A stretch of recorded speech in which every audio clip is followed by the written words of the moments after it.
देख भी होने वाला कि हमारे प्रत्याशी भाई राजेंद्र गुर्जर जी के इस चुनाव की सभा में हमारे बीच में, जिनको अभी आपने सुना, ऐसे भारतीय जनता पार्टी के प्रदेश के अध्यक्ष सम्माननीय मदन राठौर साहब, हमारी पार्टी के प्रदेश के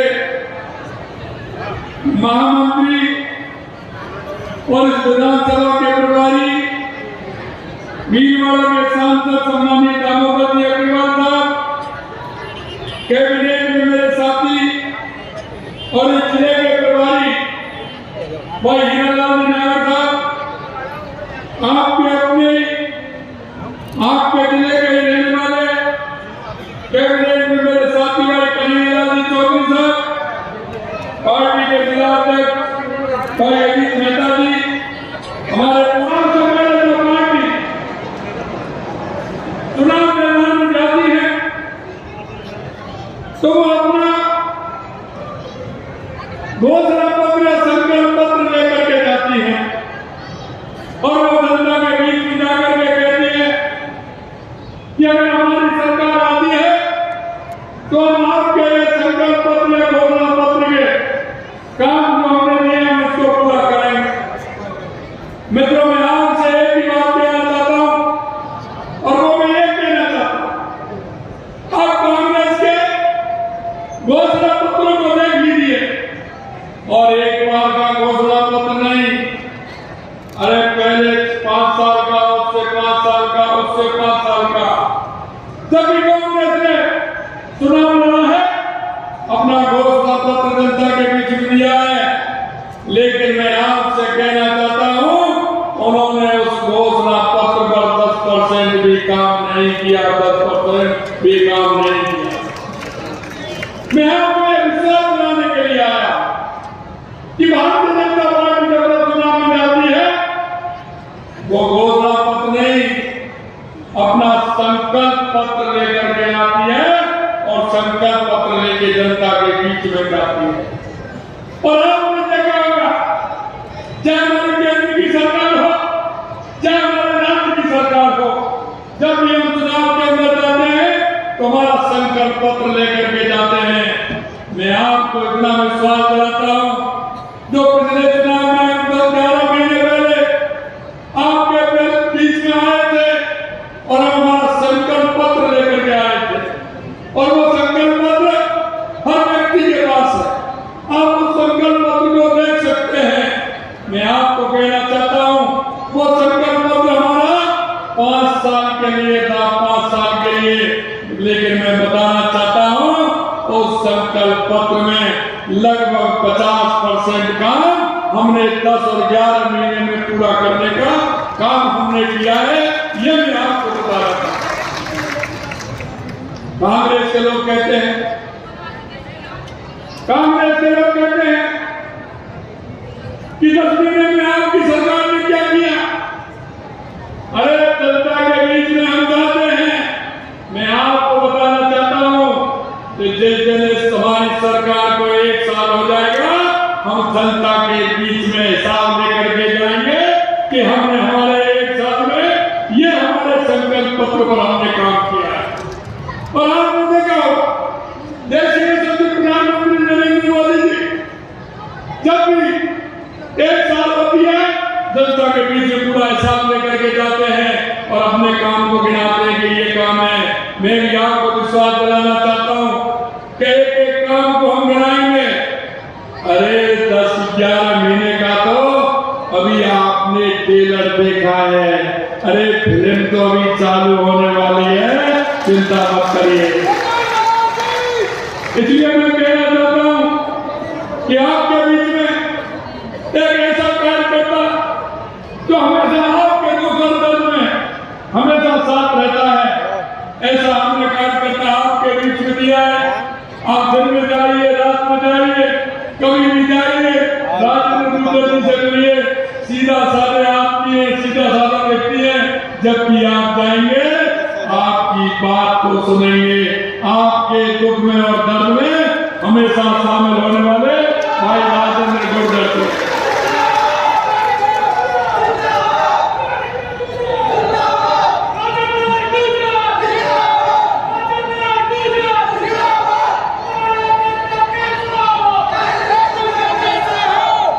मैं आपको कहना चाहता हूं, राजेंद्र जी पिछली बार भी 13 से 18 तक विधायक रहे। आपकी सेवा करने में उन्होंने कोई कसर नहीं छोड़ी। आपके बीच में उन्होंने सेवा की है और आगे भी वो सेवा करेंगे। कांग्रेस के समय में मैं कहना चाहता हूं कि आप कहते हैं, कांग्रेस के लोग कहते हैं, हम उनसे कहना चाहते हैं कि बिजली के क्षेत्र में उन्होंने 5 साल के अंदर एक भी संयंत्र नहीं लगाया, एक पार्ट भी उन्होंने बिजली पैदा नहीं की। और हमने 10 महीने में 2,24,000 करोड़ रुपए के MOU किए और कैबिनेट में उनको पास कर दिया और वो काम भी प्रारंभ हो गया। ये भी मैं आप सभी से कहना चाहता हूं। अरे हमने किसानों से वायदा किया है, हम किसानों के दर्द को समझते हैं, किसानों के दुख को हम समझते हैं और किसानों के जो बेटे हैं, युवा साथी हैं, उनके दर्द को भी समझते हैं। इसलिए मैं कहना चाहता हूं मेरे भाई और बहनों, हमने कहा है कि 2027 तक हम किसान को दिन में बिजली देंगे, पूरी बिजली देंगे, जिससे किसान को किसी भी तरह की परेशानी नहीं हो। देखिए, सभी प्रधानमंत्री नरेंद्र मोदी जी कहते हैं कि देश में क्योंकि कांग्रेस जब भी चुनाव में आती है तो जातिवादी की बात करती है, धर्मवाद की बात करती है, गलत फुसूके छोड़कर के अपमान छोड़कर बड़े लाना चाहती है। कांग्रेस लूट और झूठ पर काम करती है। और अभी आपने देखा, अरे 15 दिन पहले तो जिस व्यक्ति को गले लगा रहे थे, आज क्या हो गया? आज उससे किस तरह की गाली दे रहे हैं, किस तरह का माहौल बना रहे हैं, ये आपने देखा है ना, किस तरह की स्थिति कर रहे हैं। मैं आपसे कहना चाहता हूं मेरे भाइयों बहनों कि हम किसान के दर्द को ध्यान दें। किसान कब रात को बिजली आती है और वो अपने खेत में काम करने के लिए जाता है तो उसको कितनी बड़ी पीड़ा होती है। हमने सबसे पहले वादा किया है किसान से कि आपको सुबह 8 बजे से लेकर के शाम को 6 बजे तक दिन में बिजली देने का काम हमारी सरकार करेगी। हमने कहा कि जैसे प्रधानमंत्री नरेंद्र मोदी जी ने किसान सम्मान निधि दी है, लेकिन हमारी सरकार भी सम्मान निधि देगी। आपको पहली किस्त आई है नहीं आई है तो बताइए। अरे किसान सम्मान निधि की पहली किस्त आ गई ना, बस तो तैयार हो जाइए, दूसरी भी आने वाली है, चिंता मत करिए, दूसरी भी आने वाली है। मित्रों, मैं कहना चाहता हूँ किसानों के बेटे जिन्होंने किसान का एक आधार होता है, किसान सपने देखता है कि मेरा बेटा जब मेरे बराबर का होगा, मेरी उम्मीदों पर मेरे काम आएगा, मेरा एक घर चलाने के लिए सहारा बनेगा। किसान उस बच्चे को पढ़ाता है, उसकी आवश्यकताओं की पूर्ति करता है। लेकिन आपने पिछले 5 साल में देखा कि क्या उसकी दुर्गति की, युवाओं को इस तरह का कुदाराघात करने का काम किया। अरे 19 में से 17 पेपर लीक हुए, 17 पेपर लीक करने का काम इस कांग्रेस की सरकार ने किया। और हमने कहा कि हम उनको जेल सलाखों के पीछे करेंगे। अरे हमने पहले तो 250 है, लेकिन आपने देखा होगा 200 लोगों को सलाखों के पीछे करने का काम हमारी सरकार ने किया है। यही युवाओं से हमने वादा किया है कि आपको हम सरकारी नौकरी भी देंगे। सरकारी नौकरी के अलावा हम आपको प्राइवेट सेक्टर में भी नौकरी देंगे। हमने कहा और आपने देख लिया, 90,000 जगह हमारी कैबिनेट ने पास की है, 33,000 तक हमारी नियुक्ति दी है। एक बात मैं आपसे पूछना चाहता हूं, पद थे, क्या वो 10 महीने में हो गए? क्या वो 60,000 पद 10 महीने में खाली हुए हैं? मैं आपसे पूछना चाहता हूं मेरे भाई और बहनों कि आप बताइए कि 60,000 वैकेंसी कितने दिन की थी? अरे क्या हो जाता अगर उन वैकेंसी को निकाल करके मेरे किसान, मेरे मजदूर भाई के बेटे की अगर नौकरी लग जाती। लेकिन ये नौकरी नहीं देना चाहते थे। हमने कहा कि हम किसान के बेटे को नौकरी देने का काम करेंगे और हमने जो वादा किया है निश्चिंत रहिए, कैलेंडर भी निकाल दिया, जगह भी निकाल दी, आगे और जगह निकालेंगे, ये भी मैं आपको विश्वास दिलाना चाहता हूं। हमने देखा कि राजस्थान के विकास के लिए क्या आवश्यक। सबसे पहले हमने देखा कि राजस्थान को पानी की आवश्यकता है, तो पानी कैसे आ सकता है? हमारी ERCDD योजना को इस कांग्रेस ने लटकाने का भटकाने का काम किया। हमने हमारे 2 महीने के अंदर अंदर हमारी ERCDD योजना को हमने MOU किया। आगे आने वाले समय में उसका शिलान्यास भी होने वाला है और उसका सबसे बड़ा फायदा आपके टोंक जिले को मिलने वाला है। ये भी मुझे पता है कि सबसे ज्यादा ERCDD का फायदा टोंक जिले को ही मिलेगा। मित्रों, मैं कह रहा था दूसरी जो हमारी बात थी वो बिजली को लेकर के थी। तो बिजली में आपको पता ही 2,24,000 करोड़ रुपए के MOU हमने किए हैं। और तीसरी बात जो हमारी थी कि हमारे युवाओं को रोजगार मिले, हमारी माता बहनों को रोजगार मिले। हमने कहा कि हम राजस्थान के माध्यम से हर गांव ढाणी में भी रोजगार उत्पन्न करेंगे और हमारे राजस्थान में अपार संभावना है, चाहे वो माइनिंग के क्षेत्र में हो, चाहे पर्यटन के क्षेत्र में हो, चाहे हमारे शिक्षा के और चिकित्सा के क्षेत्र में हो। हमने कहा हर क्षेत्र में हम राजस्थान के माध्यम से हर क्षेत्र में उद्योग लगाने का काम हमारी सरकार करेगी। मित्रों, मैं कहना चाहता हूँ आपने देखा होगा ये कांग्रेस के लोग कैसे हैं, इनको वोट चाहिए, इसको देश से प्रदेश से कोई लेना देना नहीं है। मैं आपसे पूछना चाहता हूं क्या धारा 370 हटना चाहिए? आपसे पूछना चाहता हूं धारा 370 हटना चाहिए क्या? अरे पीछे तक बताइए। देश के यशस्वी प्रधानमंत्री नरेंद्र मोदी जी ने इस देश के कलंक को हटाने का काम किया, अमित शाह जी ने इस देश के कलंक को हटाने का काम किया। लेकिन कल आपने देखा होगा, कल आपने देखा ना जम्मू कश्मीर के अंदर ये कांग्रेस के लोग उन लोगों के साथ खड़े हैं और विधानसभा के अंदर कह रहे हैं कि धारा 370 को हटाएंगे। क्या ये हटा पाएंगे क्या? मैं आपसे पूछना चाहता हूँ। अरे राहुल गांधी जी, अरे आपकी तो बात छोड़िए, आप अपने पापा जी को भी ले आए तो कश्मीर से धारा 370 नहीं हट सकते, नहीं हट सकते।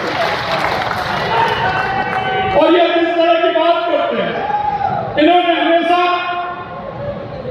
देश के विरोध में बात की। जब हम कहते थे रामलला हम आएंगे, मंदिर वहीं बनाएंगे, तो ये क्या कहते थे कांग्रेस से पता है? रामलला हम आएंगे, मंदिर वहीं बनाएंगे, तारीख नहीं बताएंगे। ये जुमला करते थे हमारे पीछे। हमने कहा हमने तारीख शिलान्यास की भी बता दी और हमने तारीख रामलला जिस दिन बना रहे थे वो भी हमने बता दी, क्योंकि ये भारतीय जनता पार्टी है, जो कहती है वो करके बताती है, कहती है वो करके बताती है। जब जब चुनाव आते हैं तो एक नया पशु का छोड़ देते हैं, SC/ST के लोगों को भड़काने का काम करते हैं और एक बीजेपी आ जाएगी, आरक्षण हटा देगी। एक बात बता दूं मैं आपको, लोकसभा के बाद कोई कांग्रेस वाला आपके बीच में आया क्या? कोई लोकसभा के चुनाव के बाद आपके बीच में आया क्या? सिर्फ लोकसभा में इस तरह की बात इन्होंने की।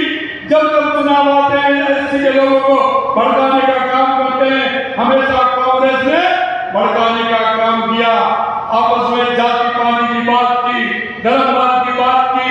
अगर सही मायने में मैं कहूं तो ये कांग्रेस भ्रष्टाचार की जननी है, भ्रष्टाचार की जननी।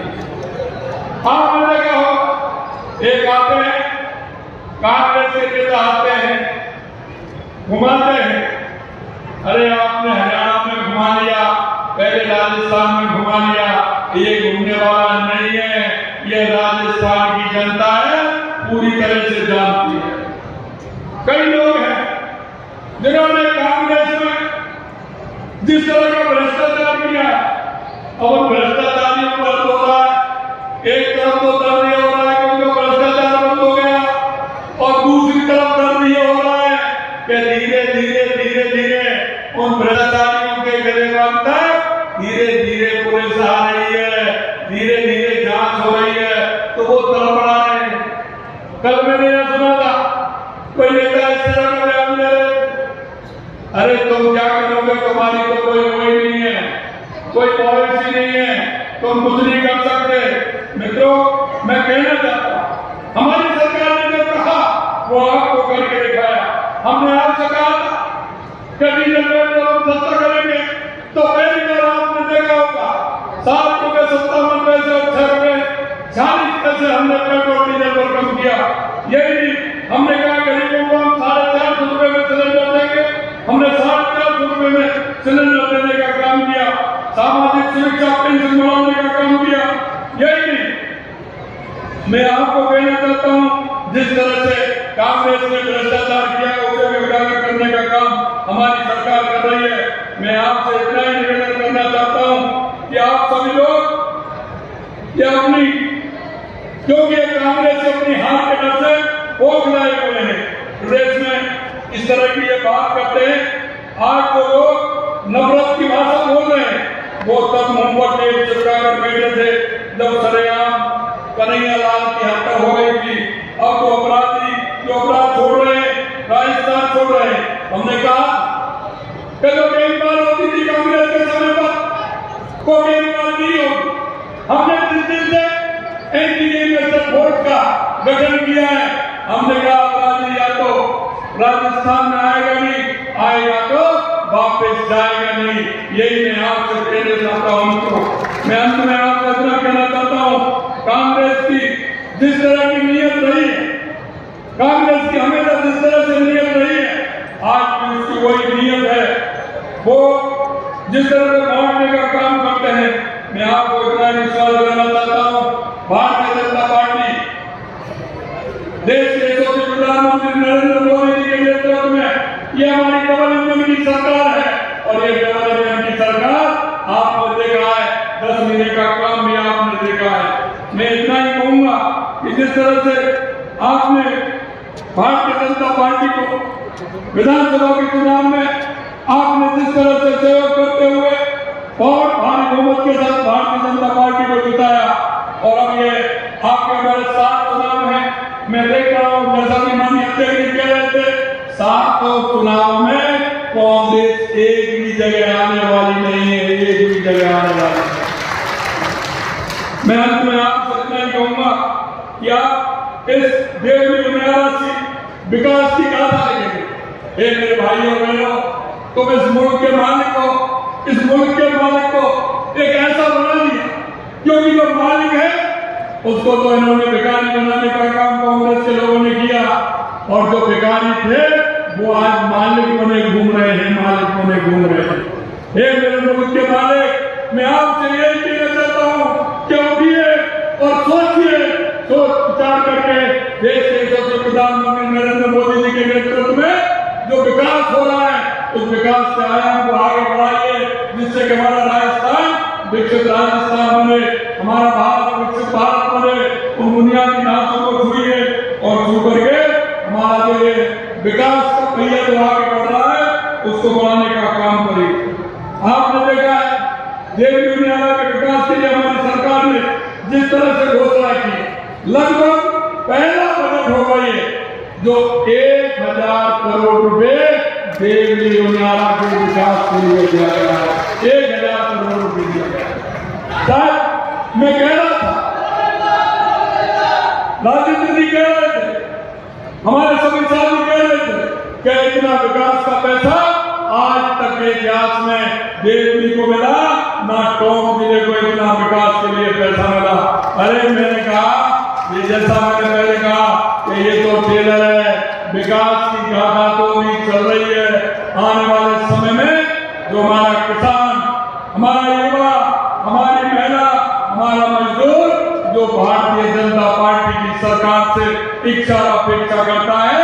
हमारे संकल्प पत्र के माध्यम से हम एक एक बात को पूरा करेंगे, ये मैं आपको विश्वास दिलाता हूँ। मैं इतना ही कहना चाहता हूँ, ये कांग्रेस के लोग हमेशा जिस तरह की बात करते हैं आज सभी को पता है। मैं अंत में इतना कहना चाहूंगा कि हमारे राजनीतिक गुर्दे जी एक बार